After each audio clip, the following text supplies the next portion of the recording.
presents the Matinee Theater, starring Victor Jory.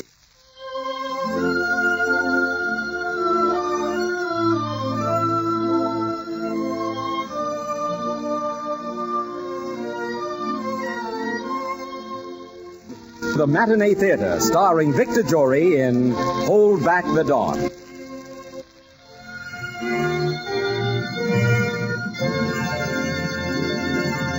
Ladies and gentlemen, today from the stage of the Matinee Theater, Vicks presents Paramount Pictures' exciting romantic drama, Hold Back the Dawn, which starred Charles Boyer and Olivia de Havilland. The curtain rises on the hero of our story.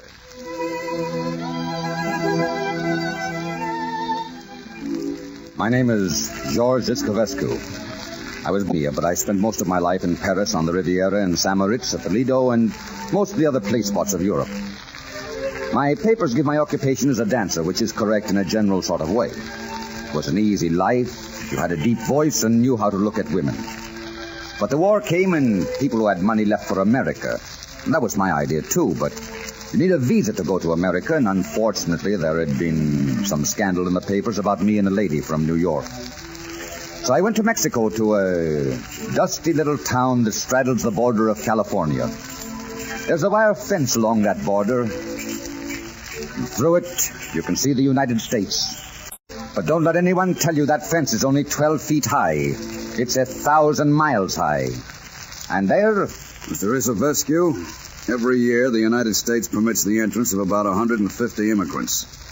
That number is proportioned among the various European countries. Mr. Isovescu, you come under the Romanian quota, which is very small and very crowded. You'll have to wait between 5 and 8 years to get in. 5 to 8 years. 5 to 8. It was a prison sentence. I, who had lived most of my years at the Ritz in the Savoy, registered at the Esperanza. Rates $1 a day, cheaper by the year. After I got settled, I went over to the bar across the street. I hadn't been sitting there more than a few minutes when I met an old friend. My former dancing partner, Tamara. George! Well, Tamara. Oh, wonderful to see you again. And still as handsome as ever. Tamara, well, what are you doing down here? Oh, I came down for the day from Los Angeles with some people. Those drunks at the next table. Oh. That is not the same tomorrow, George. I was the hotel. I served a little time there, too. But not long. Not this baby. I was in 4 weeks. 4 weeks? How did you ever manage that? The simplest way in the world. I married an American. Your papers go to Washington, and in 4 weeks everything is settled. They let you in. Oh, of course, you have to wait 3 years before you are a citizen. By the way, George, if you are interested, I have been divorced for some time now. Yeah. I'm staying at the hotel for the weekend. I'll see you around. So it was as easy as that. Just marry an American and swing right over the fence. The town was full of them, gay, light-hearted people on a holiday. I had only to travel across the street from the hotel to the garage to find my American, Emmy Brown. She was standing in a doorway, perilously close to tears, arguing with 2 mechanics. But can't you give me some idea of how much longer it'll take you to fix it? Pues verá usted, señorita, todavía tenemos que soldar los tubos del radiador y ponerlo de I vuelta. can't understand a word you're saying. You promised the car would be ready by 3 o'clock. Por favor, señorita, cállese, que nos pone nerviosos. What did you say? He says you are only making them nervous. Oh, well, I don't know what to do. Can I be of some service? No, there's nothing you can do, thank you. You see, I brought the children down here to show them a fiesta in Mexico, and the car broke down, and I... Your children? No, my class. I've left them in the garage office with one of the older students. You see, I'm a school teacher. Oh. And if we're not back by 9 o'clock tonight, Mr. McAdams, the principal, will think we're all dead in a ditch. While you're waiting for the car, why not come across the street to the hotel and telephone and tell him you're all right? Yes, I suppose that would be the thing to do. May I show you? Thank you. It's very kind of you. We went over to the hotel. We sat in the lobby waiting for her call to go through. Cigarette, Miss Brown? No, thank you. The school board doesn't approve. Oh. And to tell you the truth, I don't like cigarettes very much. Oh, yes, I see. What's the... You're staring at me, Mr. Iskavescu. Forgive me, but it's hard not to stare at anyone so lovely. Well, I'm sure that's very nice of you. But... we have the young lady's call now. Oh, good. Thank you so much. I'll come at once. The mechanics decided they could not repair the car until morning, and a $5 bill that I had invested helped them to decide it. There were no rooms available in the hotel, but I persuaded the manager to make beds for Miss Brown and the children on the couches in the lobby. She had a hard time going to sleep that night, little Miss Brown. Her heart was beating fast, and her neat, tidy senses were all thrown out of gear. She found a kind of half-sleep at last, and then about 5 o'clock in the morning, she awoke and saw me sitting in a chair halfway across the lobby, watching her. Mr. Iskavescu, what are you doing here? You'll wake the children. Oh, please, you have no right to be here. Of course I have no right. No right to sit here watching your face, learning it like a poem. No right at all to tell you I'm in love with you. You must go away right now, please. Miss Brown, we're like two trains halted for a moment at the same station, but going in different directions. We can't change our course any more than we can hold back the dawn. Look, it's growing light already. Everyone will be stirring soon, and you will be gone from me forever. Please don't touch me. You are very conscientious, Miss Brown. No infringement of the regulations for you. No rebellions nor violent desires. Not for you the sudden flash which lights up your whole life. Oh, my dear, it is not this kiss I want. It's all your kisses. It's all your life. Look at your hand, Miss Brown. No, your left hand. Why, it's a ring. A wedding ring. But how... Yes, it's a wedding ring, Miss Brown. I put it on your hand as you slept. It was my mother's. Now you see how wild a dream can be.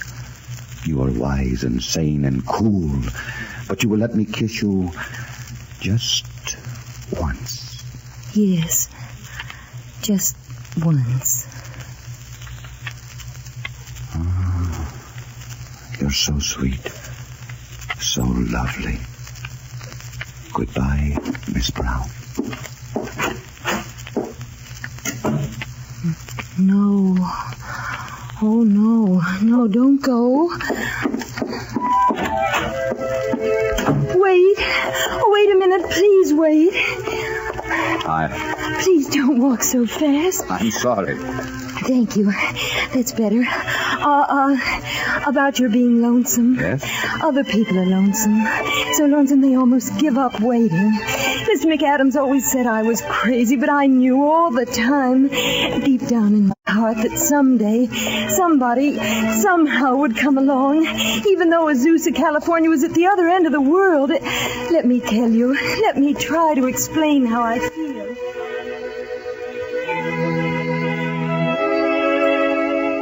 We had to get the Mexican judge out of bed. The license was $5. It seemed a sound investment. The ceremony was brief, the office drab and sordid, but to Emmy Brown, being there was like standing at an altar in a cathedral with great bells ringing. She was radiant when we came out, arm in arm. I always expected to be married in the Margaret Martin Memorial Church in Azusa. In Azusa? I never dreamed of anything so beautiful and exciting as this. It's... Oh, George, please don't walk so fast. I'm sorry. I keep forgetting how little you are. My, they'll be surprised back home.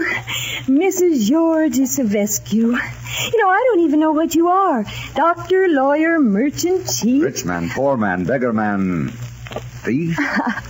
Oh, George, I wish I didn't have to take the children back this morning. It's awful to have to leave you, George. Here in 4 or 5 weeks, my papers will be straightened out, and I'll be able to join you. In Azusa. Yes, in Azusa. You won't be so lonesome now, will you? No. I won't either. I have your ring, and your name, and your love. Oh, look, there's the station wagon. The children are already in it. I must go, George. I'll take you to the car. No, please. It'll be easier to go if you don't. You stay here. George. Yes? I don't exactly know how to say it, but this is like the beginning of the world to me. I hope I can make you happy. Goodbye, George.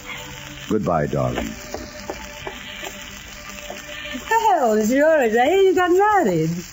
Is that the bride getting into the station wagon? Yes, Tamara. She's going back to Azusa, California. She's a school teacher there. A school teacher? Yes. Well, she ought to be easy to shake off. Tell her of a love that was too great to last. A mistake that was too lovely not to have been made. That she was too good and you too low. You know, those words almost have a ring of truth.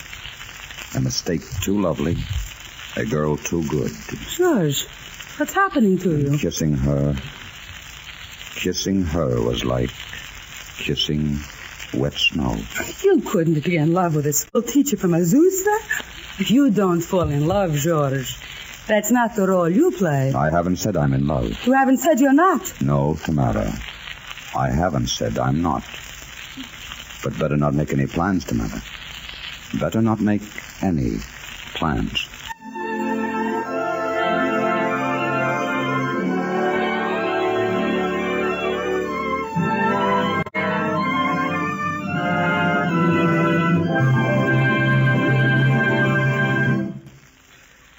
In just a moment, Act 2 of Hold Back the Dawn, starring Victor Jory.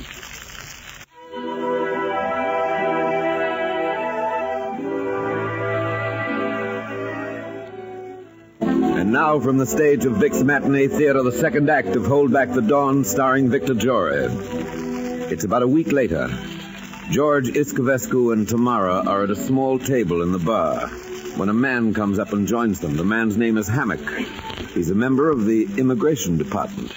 Well, Mrs. Shaughnessy. How's your husband? I don't exactly know, Mr. Hammock. We are divorced about a year now. No, not really. You mean it's gone, that beautiful love match? Oh, I really loved him then. Sure. Only once he got you across the border, you found you didn't like the shape of his nose. Now, see here, Mr. Hammock, I'm not saying anything, Mrs. Shaughnessy. You made the grade. In is in. Only there's been an awful epidemic of marrying up and down the border. We finally got our eyes open. No kidding anymore. The department has a new theme song. Is it love or is it immigration?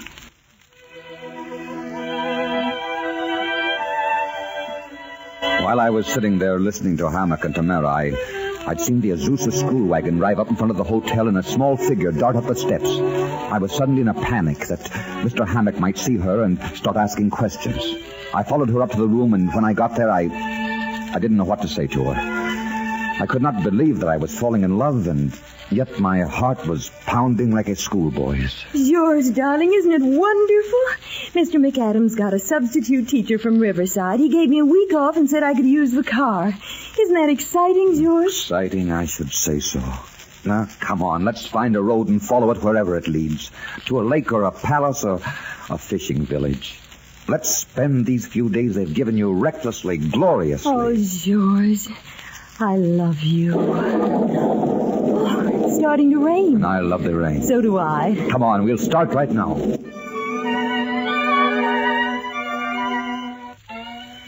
I thought I'd take her to Ensenada, a matter of 50 miles. 4 hours, I figured it, but in the night and the storm, I must have taken a wrong turn. Ah, yes, a wrong turn in more than one way.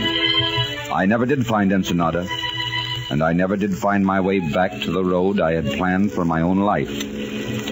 We rode on through the wind and the rain, safe, warm, and happy. George, did you ever notice how things talk sometimes? Listen to those windshield wipers. They're saying together, together, together. Can't you hear it? Together. Ah, yes, I've been listening to it for hours. Oh, Emmy, I love you. I love you in a way I never thought I could love anyone.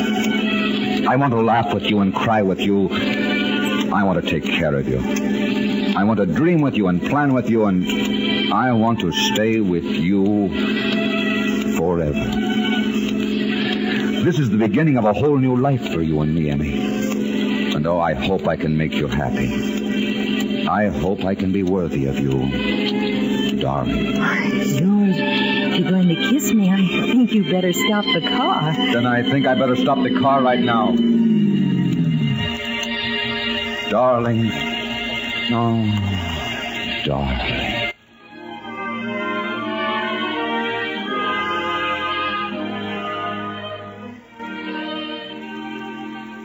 We spent 6 days in heaven.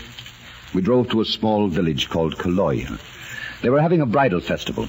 And outside the small country church there was an olive tree, and there was a legend that said if a married couple shook it, however many olives fell, that is how many children they would have. Well, of course we had to try it. Shake hard, George. Shake hard. There. There you are. 1, 2, 3. Oh, that's wonderful. I hope all 3 of them look just like you. Oh, George, won't it be wonderful?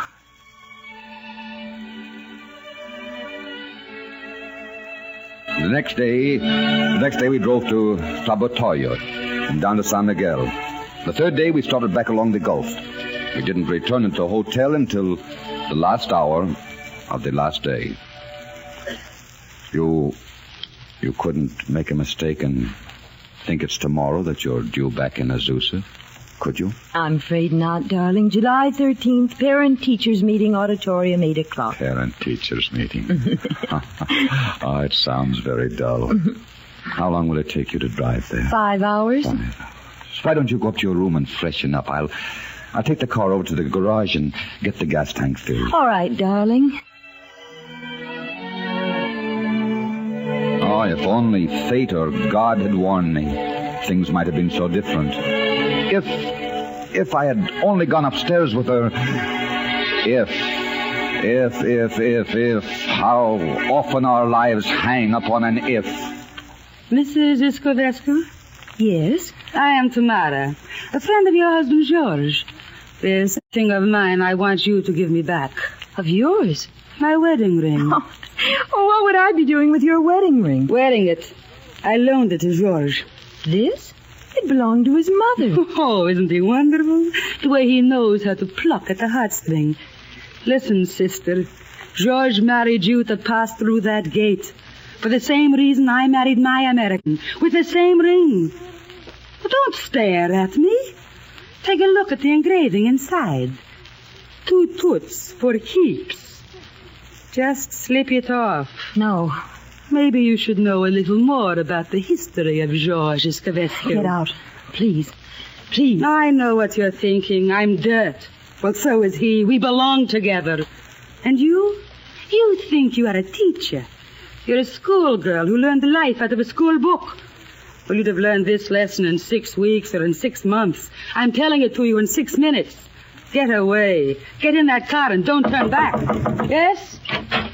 Senora Iscovescu, Senor Hammock is waiting to see you in the lobby. Who? He's from the immigration department.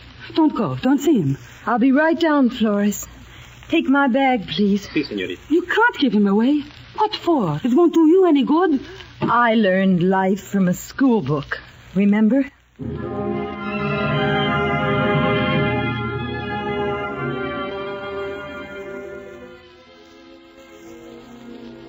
Emmy, Not a word out of you, Iscovescu. Now, Mrs. Iscovescu, I want it understood I have no right to bother you with any questions down here in Mexico. It's just that if we think an American might be getting a dirty deal, I'll answer any questions. How long had you known Mr. Iscovescu when you married him? A few hours? Had you any idea he was waiting to get into the States? Yes. And that he might have married you to turn the trick? He might, but it isn't likely. You see, I asked him to marry me. There's nothing wrong, Mr. Hammock.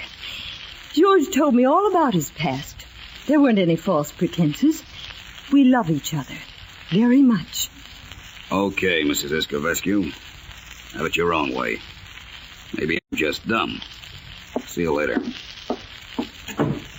Tamara talked to you. Yes. And I've always been so full of words, you know. Big ones, smooth ones, fancy ones. but I don't seem to have any just now. I don't know what to say except thanks. George, I come from a small town. We don't have fine hotels. We eat in a drugstore. But we leave a tip just the same.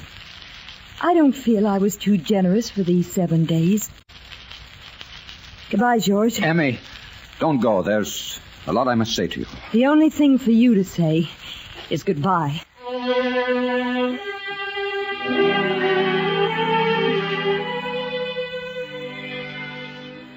I stood there over an hour, watching that door she'd walked out of, watching that street that she'd driven down and away. And suddenly my hands began to grow cold with fear. Do you know that feeling when a premonition breaks over you like a black wave? In my ears was the sound of tires taking a wild curve. Before my eyes was her foot on the gas pedal, pressing it down. I heard the screech of brakes and the crash. I swear I heard it. And I heard the whine of the sirens.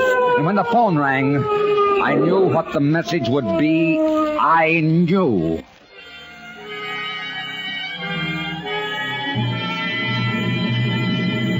Senor Escobesco. Oh, Dios mío. Dios mío. What's happened to her? What's happened? An accident. A bad accident. Where are they taking her? Where are they taking her? The Los Angeles Receiving Hospital. I'll take your car, Flores. They won't let you across the border. You have no passport. I'll get across the border. Give me your car keys. If you crash the border, they will catch you, and they will never let you in again. Never. Give me the keys! All right, senor. All right.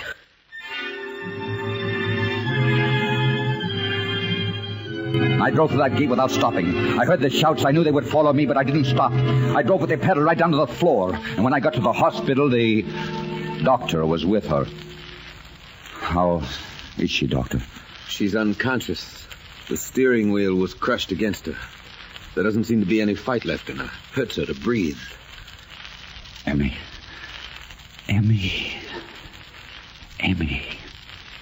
It's George. I'm here, Emmy. George. Go on. Keep talking. Go on, try to breathe, Emmy. Yes, try. Try hard. That's it. Again. Now again. It's all right, Emmy.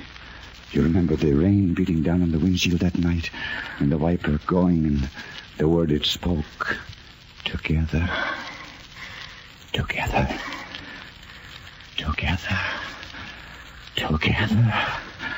Breathe, Emmy. Together. Emmy, we're together. George. I don't know how long I sat there, but I must have said it 1,000,000 times. Together. Breathe. Together. Breathe. And at last, the doctor said... She's asleep now. She's going to be all right. I think you saved her life, Mr. Escobesco. I love her. Oh, how I love her.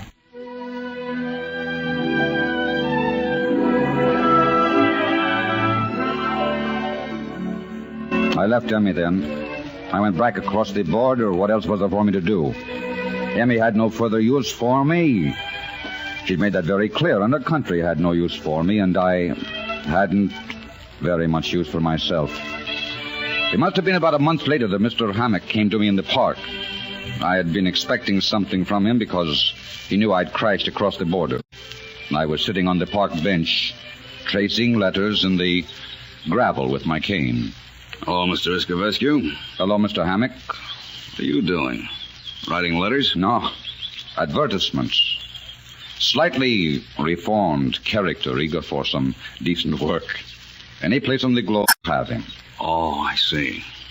Well, in answer to your ad, we herewith inform you that we've made an opening for you right there, over that border. Huh? A certain immigration inspector, who shall for the moment be nameless, neglected to report a certain incident about a man crashing the border. And there's no use shooting your mouth off about it once you get in there. Get in where? In the United States. United? There's somebody waiting for you. See, right over there at that gate. She has all your papers. My papers? Why, it's... Emmy! You're the husband of an American wife, aren't you? Go on, don't keep her waiting. Emmy. And say, what was that she was telling me all the way down about the two of you raising olives? Emmy. Emmy. Emmy. George, welcome home, my darling. Welcome home. Darling. Oh, my darling.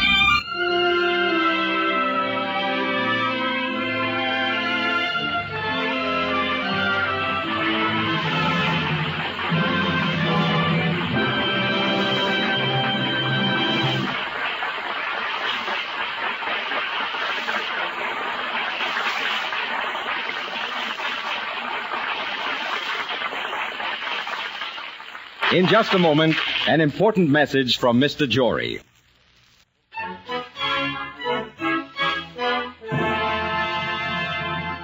This is Victor Jory. Your requests have been coming in great numbers, and they've been very helpful to me in scheduling your future plays.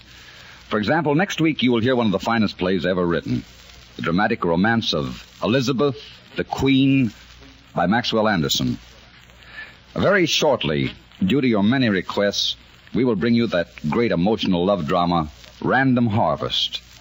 Please keep your requests coming in. It won't be long before we get around to your favorite play. Write me, please. Care of Columbia Broadcasting, 22, New York.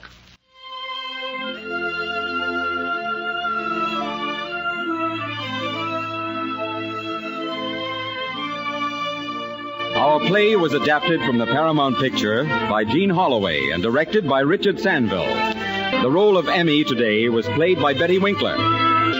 Music for this series is under the direction of Mark Warno. Be sure to be with us again next week. The Matinee Theater production of Elizabeth the Queen, starring Victor Jory as Lord Essex. This is CBS, the Columbia Broadcasting System.